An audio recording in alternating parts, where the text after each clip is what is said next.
We're rolling. 5, 4, 3, 2.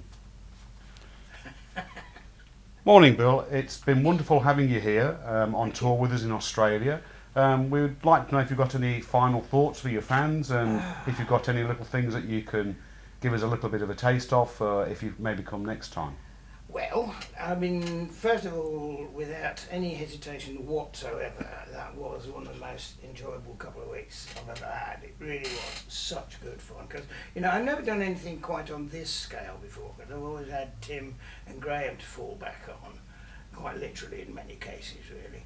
But but this doing it on my own, don't tell them, will you? But I actually prefer it because I do have a fairly healthy streak of megalomania in me, and I'm used to doing wildlife programs totally on my own and sort of ad-libbing my way through.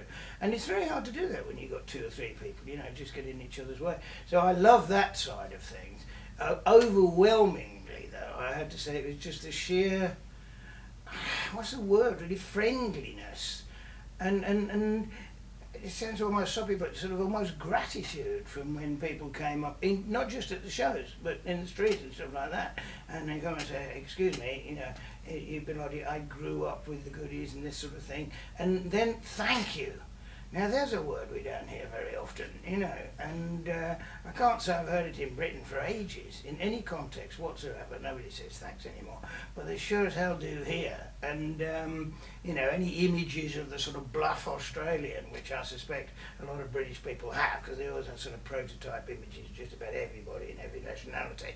It really is totally out the window, because there's sort of gentleness to it. It's really been lovely, and it makes you feel wanted. It makes me feel wanted anyway, and that's important. This stage in life particularly important. I'd also really like to thank Justin and the whole team at K Factor. I've only just got around to figuring out why. That's a pun on X Factor, is it? Something like that. Good. Nice one, Justin. Fair enough.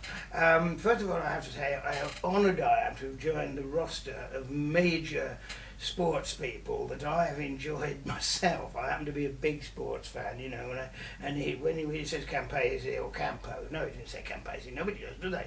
He says, I'm touring with Campo, now a lot of people might misdrew that and wonder, Campo? Who is he? Is he a clown or what, I know Campo, if you're watching, please, no, just making that point. And the cricketers and so on and so forth, and I felt perhaps to make sure the audience wasn't confused. I didn't do this, but I did toy with the idea of coming on and saying, look, I know many of you have probably been to shows where Justin has promoted them before, and I just want to assure you I'm not an ex-All Black, because I never got around to talking about rugby. I so wanted to.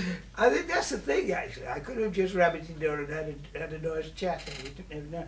And I just want to go back to the organisation. That was absolutely terrific, because believe me, I've done a certain amount of touring, not a huge amount, but I do know how vulnerable you feel if you're performing in the evening and you turn up to a theatre. This is why I gave up doing a lot of this sort of thing in Britain, because I would turn up at the theatre and dropping things. Oh, hang on, out of shot and back in shot. Those are DVDs and CDs, don't worry about them, stop playing.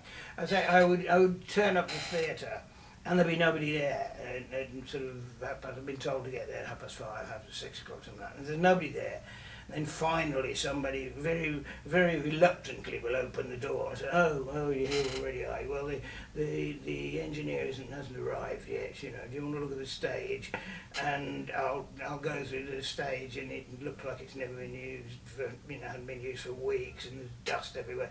And then I used to use a lot of projectors in the old days for showing slides. The projector wouldn't work. We'd shoot slides out all over the place. The microphones would sort of crackle and pop and feedback, just about everything, and it got very, very lonely. We did have a touch of that, it has to be said, a little teeny weeny touch of that in Melbourne, where I think we were trying to recapture the old days of theatre when it was incompetent and uncaring and dusty and a bit of a mess, and they did so very well, but that does not apply to the audience, who were lovely. Oh, I'll never get back, will I? But I've never been so well looked after in my life, and it's very comforting, I might say, to have an enormous bloke, in the nicest, well-proportioned sense, like Justin, who's sort of looking after me. I know if there's any trouble, he'll sort him out, you know. And I have to look at him and say, oh, no, leave him alone, mate. You know, he's got that fellow behind him, you know, he's a big chap. And, of course, Justin wouldn't have had fun. When necessary, he might, but it was absolutely lovely company, lovely organisation, and if anybody else wants to come over here and do a similar evening about the goodies and show clips and talk about music and that sort of thing, I don't think you should, because that's my job. Okay.